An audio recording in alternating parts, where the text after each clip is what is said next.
Smart money പഠിച്ച ഒരാൾ അല്ലെങ്കിൽ സ്മാർട്ട് മണി കൺസെപ്റ്റിൽ മാർക്കറ്റിനെ വാച്ച് ചെയ്യുന്ന ഒരാൾക്ക് മാർക്കറ്റിൽ നിന്നും എങ്ങനെയാണ് അല്ലെങ്കിൽ മാർക്കറ്റിൽ നിന്ന് എങ്ങനെ പ്രോഫിറ്റ് ക്യാച്ച് ചെയ്യാം, അതുപോലെ തന്നെ ട്രാപ്പിൽ പെടുന്ന രീതി എങ്ങനെയാണ് നമുക്ക് നോക്കാം. ഇതാണ് ഒരു മേജർ സിം ലോ. എല്ലാവരും കണ്ടിട്ടില്ലേ? ഈ മേജർ സിം ലോയുടെ ഈ ഒരു പ്ലേസിൽ ആ ഫസ്റ്റ് ബ്രേക്ക് ഔട്ട് കാണുമ്പോഴേ തന്നെ കുറെ പേര് അവിടെ ബൈ ഓപ്ഷൻ എടുത്തിട്ടുണ്ടാവും അല്ലെ. ഇനി കുറെ കൂടെ ആക്യുറബിൾ ആയിട്ട് ട്രേഡ് എടുക്കണമെന്ന് ആഗ്രഹമുള്ള ആളുകൾ ആ ബ്രേക്ക് ഔട്ട് സ്ട്രക്ചർ വരുമ്പോൾ ബ്രേക്ക് ഔട്ട് സ്ട്രക്ചറിന്റെ ആ ഒരു പ്ലേസിൽ നിന്ന് ട്രേഡ്സ് എക്സിക്യൂട്ട് ചെയ്യാനുള്ള ഒരു ചാൻസസ് ഉണ്ട്.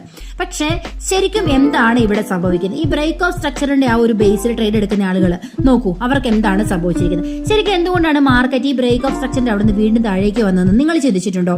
അതായത് മാർക്കറ്റിന് മുകളിലേക്ക് പോകണമെങ്കിൽ ലിക്വിഡിറ്റി ആവശ്യമാണ്.